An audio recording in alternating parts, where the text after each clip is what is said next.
नमस्ते।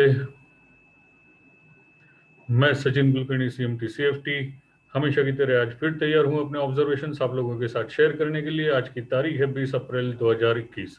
हमेशा की तरह आज फिर शुरुआत करते हैं डिस्क्लेमर के साथ। जैसा कि आप लोग जानते हैं, मैं अपने व्यूज और वीडियोस यहाँ पे पोस्ट करता हूँ, ये सिर्फ स्टडी पर्पस के लिए होते हैं। ये मेरे ट्रेडिंग कॉल्स या रिकमेंडेशंस नहीं है। तो मैं आप लोगों से रिक्वेस्ट करूंगा, मेरा वीडियो आगे देखने से पहले डिस्क्लेमर एक बार जरूर पढ़िएगा।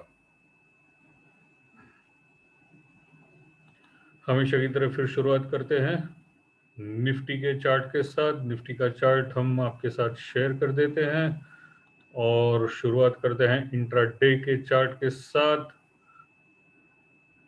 इंट्राडे यहाँ 60 मिनट चार्ट ओपन कर देते हैं। 60 मिनट चार्ट में वापिस आज यहाँ पे हैमर बनी हुई है, जो वापिस एक बुलिश साइन हो सकती है। होगी ही ऐसा नहीं है, लेकिन हो सकती है। सबसे पहले तो कल जैसा कि हमने डिस्कस किया था, डेली चार्ट पे और इंट्राडे चार्ट पे हैमर बनी थी, पॉजिटिव डाइवर्जेंसेस बने थे, बाउंस आने के चांसेस थे। और बाउंस अगर आता है तो ये प्रीवियस टॉप के गैप के, प्रीवियस टॉप नहीं, गैप के करीब रेजिस्टेंस ले सकते हैं। आज वहां तक नहीं पहुंचे, ऑलमोस्ट वहां तक। यहाँ 585 का लो है और हाई अपना 526 का है, थोड़े से मार्जिन से रह गया, वहां से करेक्शन आया। तो आज ये रुका कहाँ पे था? अगर आप रिट्रेसमेंट ड्रॉ करें कल के टॉप, परसों के टॉप से कल के बॉटम तक, तो ये अराउंड 61.8% बाउंस करके वहां से नीचे आ गया। 61.8% रेजिस्टेंस के तौर पे काम किया, वापस उसको क्रॉस करके ऊपर जा ही नहीं पाए, वहां से नीचे आ गए। अब नीचे आते वक्त यहाँ पे इंट्राडे के चार्ट पे वापस एक डिसेंडिंग ट्रायंगल, जो कि बेरिश कंटिन्यूशन पैटर्न है, बना हुआ है।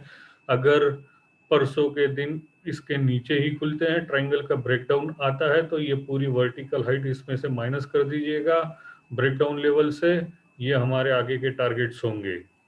लेकिन अगर खुलते ऊपर है, ऊपर की तरफ ब्रेकआउट आता है, तो इसी हैमर का लो 14,207 ये स्टॉप लॉस रखना बाय के लिए। ऊपर में जाते वक्त ये प्रीवियस टॉप आज का 14,526 और यहाँ का ये बॉटम 14,585, ये रेजिस्टेंस का काम करेंगे।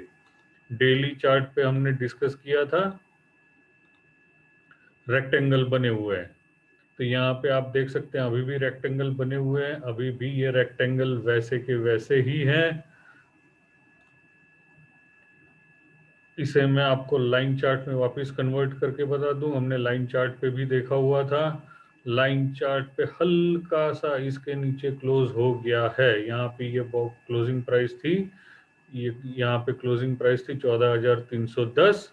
हल्का सा उसके नीचे 14,296 पे क्लोज है। अगर इसी के नीचे खुलते ही नीचे है तो सीधा ये रेक्टेंगल, ये यहाँ के टॉप्स और ये बॉटम्स उसमें से माइनस कर देना, ये हमारे आगे के टारगेट्स होंगे। लेकिन अगर यहाँ से वापस ऊपर जाते हैं तो ये सबसे पहला प्रीवियस टॉप रेजिस्टेंस होगा।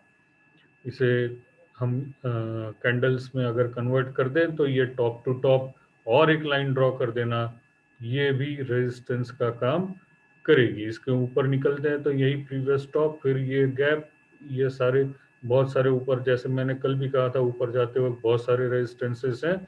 रेजिस्टेंसेस अभी भी वैसे ही है, नीचे जाते वक्त कुछ नहीं है।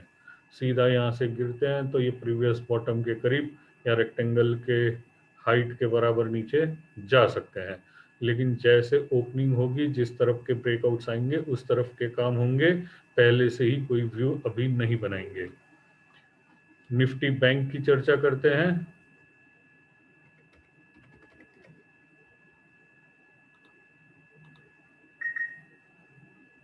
निफ्टी बैंक में भी यहाँ पे हैमर बनी हुई थी। हैमर बुलिश पैटर्न है, डबल टॉप डबल बॉटम बना के हैमर बना हुआ था। हमने कहा था बाउंस आएगा, ये गैप तक पहुंचेगा। तो ये गैप 31,911 था, यहाँ पे 31,731, मार्जिनली वो भी बच गया है। ऊपर से आते वक्त ट्रेंड लाइन जो रेजिस्टेंस का काम करेगी, उसने अभी भी रेजिस्टेंस का काम किया है। जैसा मैं कई बार बोलते आया हूँ कि हैमर को रिटेस्ट किया जा सकता है कई बार, तो वहां पे बाय करने के स्टॉप लॉसेस छोटे रहते हैं। आज नीचे आके वापस ऊपर क्लोज तो दे दिया है, लेकिन अगर ऐसे ही सस्टेन हुआ और ये ब्रेकआउट आया तो ही बाय करिएगा।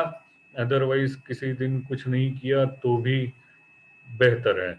अगर इसके लो ब्रेक करके नीचे चले जाते हैं तो शॉर्ट्स वापस कर देना, तब तक शॉर्ट भी नहीं करना जब तक हैमर के लो ब्रेक नहीं होते हैं।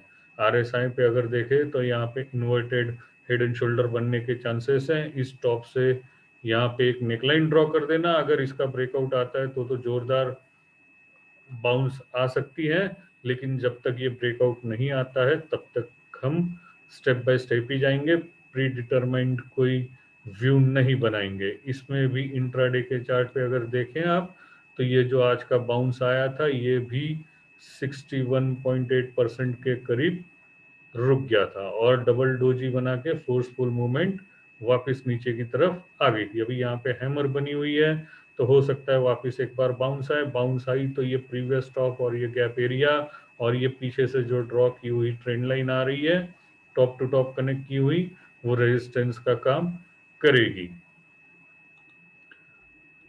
आज रिक्वेस्ट आई थी किसी इंडिविजुअल स्टॉक पे बात की जाए, तो और तो कुछ है नहीं, दो चार सेक्टर्स ही अच्छे परफॉर्म कर रहे थे जैसे मेटल्स, आईटीज, फार्मास। फिर भी आज आईटी मेटल से अच्छे थोड़े फार्मा है। फार्मा में एक स्टॉक में आपको डिलीवरी के लिए बोल सकता हूँ, सन फार्मा। और ये सारी दुनिया को मालूम है फार्मा सेक्टर अभी जैसे फिलहाल जो सिचुएशन चल रही है उस हिसाब से एवरीवन नोज। तो यहाँ पे मैंने इसको लाइन चार्ट कर दिया है। ये पूरा राउंडिंग पैटर्न है जिसकी ये ब्रेकआउट लेवल है। जब तक यहाँ स्टॉप लॉस छोटा है इसलिए मैंने इसे सिलेक्ट किया हुआ है। जब तक ये इसके ऊपर है 634 के ऊपर है बाय करें। हो सकता है ये पूरी इसकी डेप्थ आपको ऊपर में टारगेट मिले तो, लेकिन ये लाइन हमारा नेकलाइन, ये हमारी स्टॉप लॉस रहेगी। इसके नीचे कभी क्लोज आ जाते हैं तो वहां से एग्जिट हो जाए। स्टॉप लॉस फिर भी रिवॉर्ड के अगेंस्ट रिस्क आपका छोटा है इसलिए इसे रिकमेंड कर दिया गया है। और दूसरा, अगर थोड़ी और रुकने की तैयारी हो तो ये बॉटम टू बॉटम कनेक्ट की हुई ट्रेंड लाइन है, इसे भी आप स्टॉप लॉस के तौर पे यूज कर सकते हैं। दूसरा एक स्टॉक था jubilee pharma, Jubilant pharma, Pharmova.